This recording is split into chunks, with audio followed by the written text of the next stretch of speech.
Hey guys, and welcome to the UDK tutorial series part 4.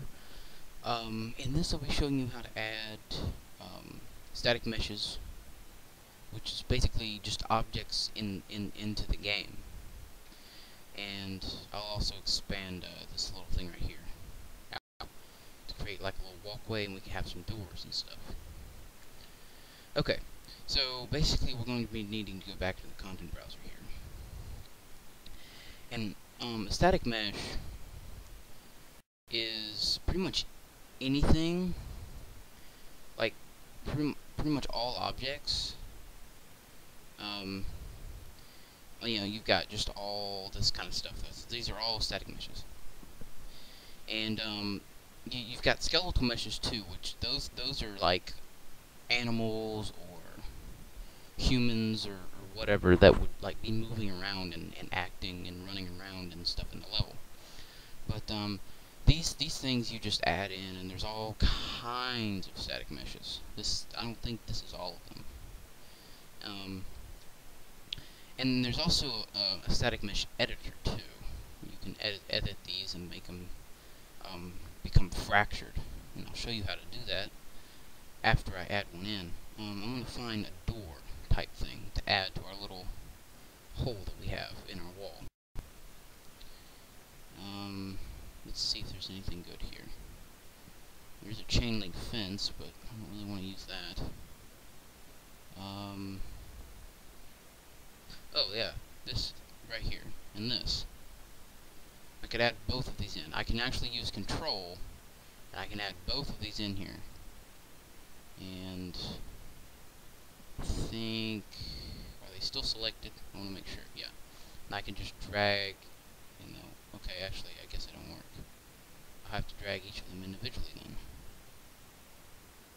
Okay, so I'll just put that in there, just drag it in, and I can drag it in. You can add them in another way by right-clicking and then add it in, and you can actually add it in as different things this way. But it's easier just to drag and drop it if you're just wanting it to be. If you want it to have certain properties, then you'll have to do it differently, but otherwise it's pretty simple. Just to drag and drop. Okay, let's rotate these. And then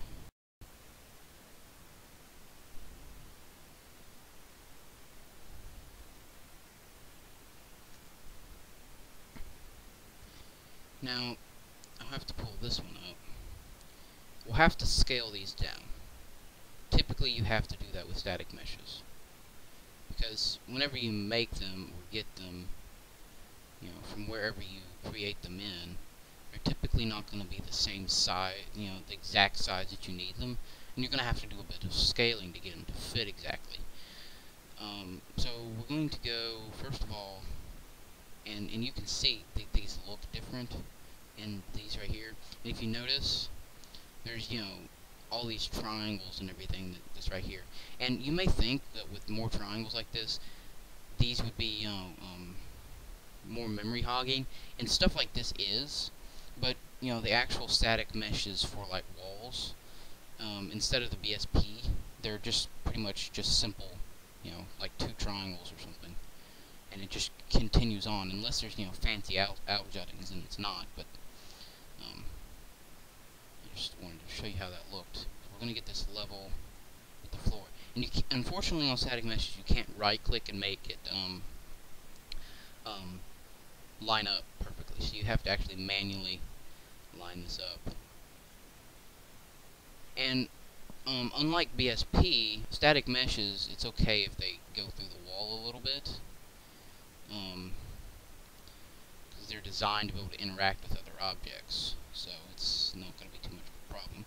We're also going to line this up in addition with the bottom with our little hole that we have here, which is actually the same size as a builder brush, so we can just very easily drag this over like that, And we can use scaling to make it up. Okay. Okay, now we'll actually drag it up some, and it should even out.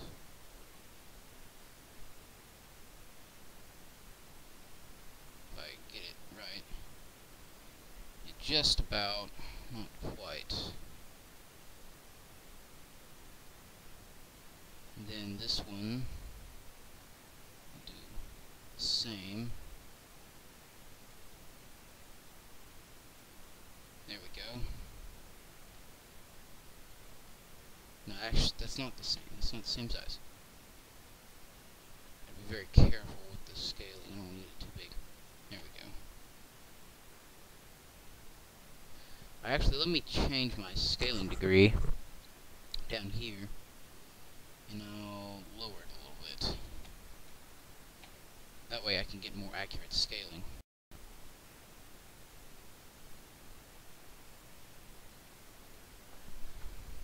Let's see. This is rather tricky.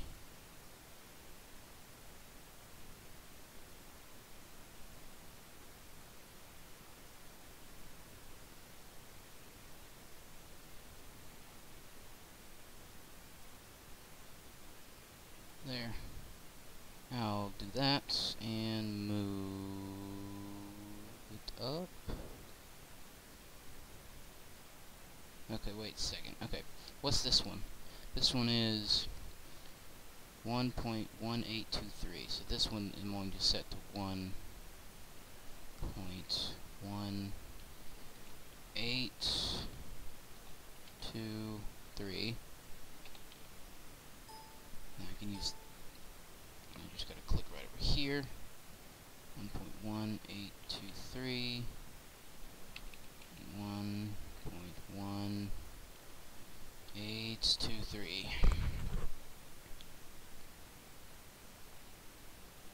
Now drag this up just a bit. Okay, now that's not exact, but it's closer. And we're going to move these over on the top view so that they're right there where they need to be in the doorway. Okay, now if we go in here and look, right here in the doorway, and we'll have to do a bit more maneuvering to get them to look just right. We should probably fit them more in the doorway, that's one thing. Like that. And that can go there like that. Kind of set in there a little more. And it look, they'll kind of jut out from the outside, but that's okay as long as they kind of jut out for the same distance. Which they kind of won't be, actually, if I put this down a little more, get that center line lined up with the edge. They'll be just the same on either side.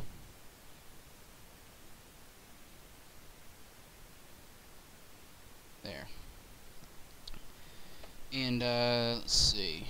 If you notice, there's I could have actually made just one and then copied and pasted it, but they're actually made to be able to lock into place. So what I'm going to need to do is expand it out, use non-uniform scaling. I'm going to go up here and I'm going to actually scale it this way. I'm going to make them cross each other.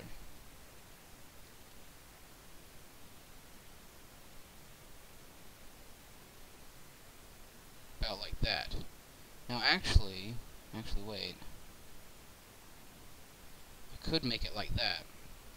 And then if I go and look, they're meshed tight together. And then, but one of them's bigger than the other. So what, and see what this, and it's actually if you look, it's sticking through the wall a good bit. Actually, wait, is it? Because it needs to be. I can move this back like so into the wall and then expand it this way. Whoops. expand it that way again, and then it'll mesh into each other. It'll look tight, and then it'll be past the wall on this side, but we can script it so that it actually moves back and forth, and it moves enough for us to be able to for it to look right. Unfortunately, this door is going to look weird because of that, so I'm going to have to scale it just a little bit, and I'll actually scale this other one over, because it doesn't actually have anything. And I'll move what's a large enough space to walk through. I'll move it over to about there, and then non-uniform this way, enough like that, and I'll scale it because I messed it up, and then I'll back it up just a little bit more.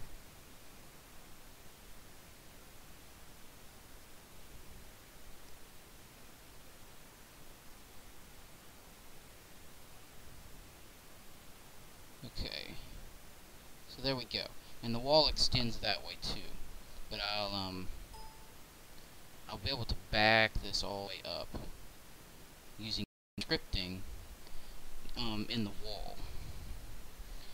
And it's not perfect because we only have these two doors we have to work with to get an actual door, and it's not completely flush with the top, but it'll do. And I can actually increase the top a little bit to fill in the gaps there. And I'll just put this to 2, and there we go. So there are our doors, and if we go in here, we don't have to rebuild the lighting. It'll say we do need to. Well, actually, yeah, we do. Actually. Okay, so I'll have to quickly rebuild the lighting here.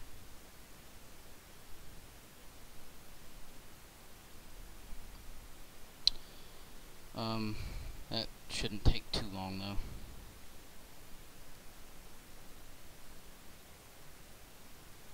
Okay, so there's how you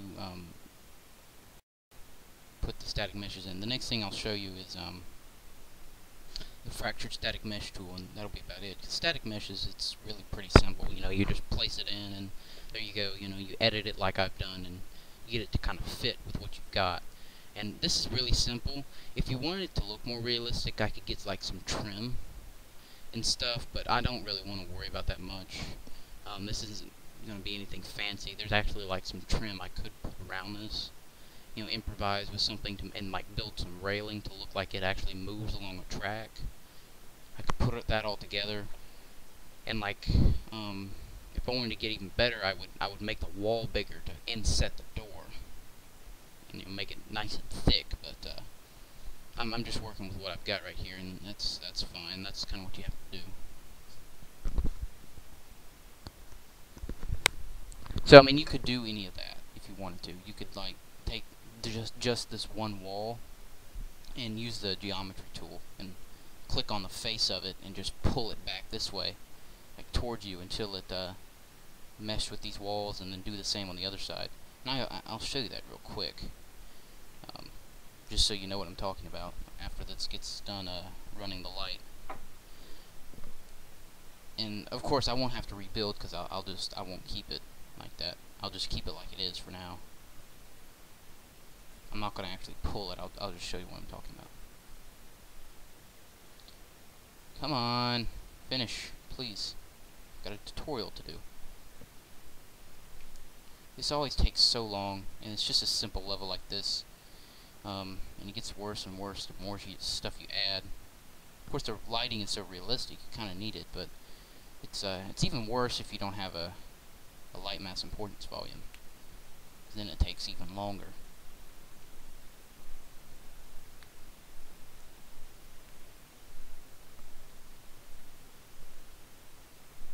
There we go.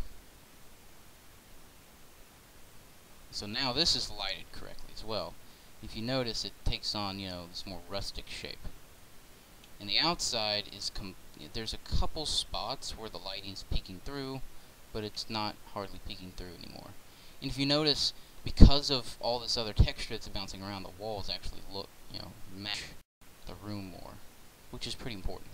So now if we go up here, we go up and here's our door. Nice big heavy forbidding door. It looks like a prison almost.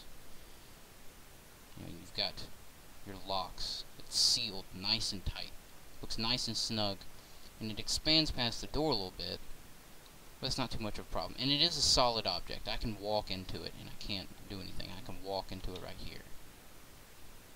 Now you can actually set this to be a non-solid object. If you click on it, and you can press F4, or you can right click and click a static mesh actor, and you get all these different actors to mess with. The main thing is just going to be in static mesh actor right here, or like in collision.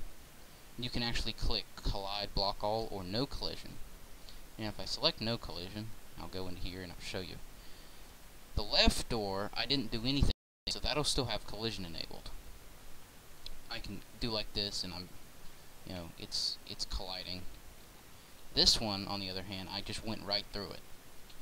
So you can create like these hidden, trapways or whatever in your levels by doing that.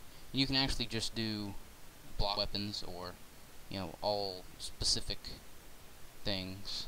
So it'll block only weapons, but you can walk through it to like create force fields or something.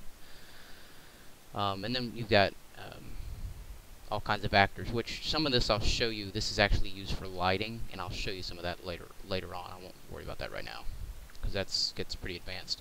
The other thing that I wanted to demonstrate is the fractured static mesh tool. Unfortunately, you won't be able to see a result from this, because setting up weapons to be able to test this with is kind of a hassle for right now, and I don't want to go through that right now. But if you wanted to, you could put these down and then run the map in the game.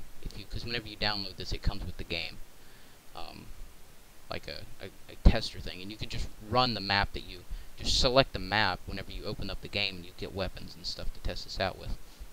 If I just select a random object here, and you can right click on an object in the content browser and click edit using static mesh editor, and you get this window. Now if I go, you get all these kind of options and stuff. Now if I click tool, fracture tool, I'll get this little thing, and what this does, and by the way, moving around in this window is pretty simple. It's pretty much just like your other controls. You can rotate it around with the right mouse button, pan, with your middle, and then, you don't have any other controls with that. You can spin it around too, the object. But you can generate these sections that will actually break off as you shoot this. So this in the middle number tells you how many you have, and you want to be careful of putting too many, because your game will like start lagging, and it can crash if you try to do too many at one time, because it's having to calculate each one of those little separate pieces as a separate part, and the triangles and the memory size gets pretty big. It'll actually tell you what the size of it is right here. If I do generate, you get these sections. And so each one of these sections is going to break off. And anytime you shoot, like if I shot this, it would break off and fall on the ground. And so you can designate the sizes of them, you can modify points, you can randomize, it'll change around. And there's not really that many that I have. Now if I were to increase it, you would get a lot more, and I can click randomize and it will change around quite a bit. But as you see, it's kind of lagging a little bit because there's a lot of them. I'm going to tone that down to about, I'm going to do 10. And you can click on a chunk. If I select this right here, and you can tell it to be a support chunk. And what that means is that, because if all of these bottom ones were to get destroyed, all of the ones on top of it were to fall, unless there were a support chunk. So if I were to enable this whole side to be a support chunk, all the ones that are touching any of the pieces on this side would not fall unless you were to shoot them directly. The support chunks cannot be destroyed either, so it can, you can kind of leave an object like a pillar or something. You can create the tops and bottoms of it, but the middle can be destroyed, so it leaves like this ragged, looking thing that's left afterwards. And it's useful for, designating exactly how you want this to be able to react as you're destroying it, because otherwise it would just topple as you shot these. Because anytime if y'all were to shoot this one, all the ones above the one I shoot were to fall down, and it kind of gets a little annoying for that to happen all the time. So you designate these as support chunks, and all you have to do is just click the little thing. Now you can tell it to destroy support chunks, but you kind of typically don't want that sometimes. And then this is all just for like showing exactly what you want it to show, and you can not show the cuts or show them solid or whatever in a view mode and all that kind of stuff. It's just for viewing these. And then show chunks, you can tell it how many chunks you want it to show and all that stuff. And then you can click slice, and it'll actually have to save it as a separate thing, so you just click OK. And now it went from 5 point something resource kilobytes to now it's 36, and that's just with 10 chunks. So as you can see, it does require a lot more memory. And so if you think this is just one, if you have a lot of them in a level, it can really start messing with the thing. So you have to be careful about how big you're making these. And you can see the triangles and everything. So all of this is actually messing with the exact the physics of those chunks. And so you can get the scale of the fragments, the explosion chance, the explosion physics, the velocity of explosions when chunks explode, and like to a billion little pieces. You can like tell it whether or not it has a chance of doing that. You can tell it whether this object itself can become dynamic as it's being shot, so that because whenever you shoot one of these things and it falls off, it becomes dynamic, but the object itself will sit there. So like a barrel, you would think if it gets shot by a rocket, it would start flying, and a piece would fall off of it or something. Well, you can tell it to do that by doing this. Otherwise, it's just going to sit there while you nail rockets at it. And then, you got your chunk angles, which basically whether it's going to just come straight off or have a weird angle that it comes off of it or whatnot. Horizontal scale, your linear velocity, how fast it comes off the piece.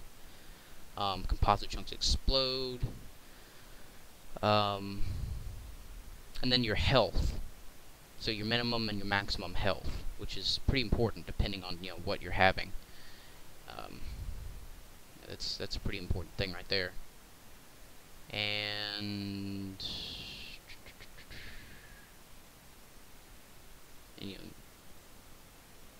spawn physics, all kinds of different things. And then you've got some a level of detail. I keep saying FOV, it's LOD, level of detail stuff too. And if you notice, you can go back in the fracture tool, and it says add core. What this okay, if what you can do with this is, if you go into the content browser right here. Actually, I exited the content browser. You can go in and you can do like I'll just type it pillar. I'll click all assets, and I'll take this one right here. If I select that and go into here and click add core. Oh, okay. Well, I can't use that one because obviously it's incompatible. I'll use this other one. Add core. Okay. Well, apparently all the ones I'm selecting aren't working. But what you can technically do, I'll just do this and find something small. What a core does is it sits in the middle, and I want to find like a big, small pylon or something. I'll use this. I want to show this. Okay, well, if you were to find one that's compatible in here, you just select it, and then, dang it. What is happening? Oh, there we go. Okay, so I'll select something. You can just select it. And then you go into here, and you click Add Core, and it'll add it into the very middle of this. And what that does is, as you're stripping things away, it'll show the core. You know, like and it also helps hold everything together. So the core will hold everything together to it, so you have to actually destroy every single piece. So it's like, you have a big pillar and they usually put like iron rods into some buildings. You can have something like that happen. And that won't work either. I don't know why it's saying that, but and then of course you could show, the core and everything. Remove core, accept core, all that kind of stuff. So that's that. And then there's also some options in here about the core. I forget exactly what. But that's the fractured static mesh. And they place in, just like you normally would, but it's actually a separate object. Let me find. So yeah, right here it says fractured static mesh, and then the regular static mesh. So if you were to shoot this one and shoot this one with a gun, this one would fall apart, this one would not. It's basically the difference right there. And unfortunately I can't show you them falling apart. It's kind of cool, but I don't have any weapons set up in this, because if you spawn in, you just get nothing. No weapons or anything. So, okay, well that's it for this tutorial. In the next one, I'll show you actually how to add scripting so that you can walk out of these doors. And I didn't add a second platform, but I'll do that eventually.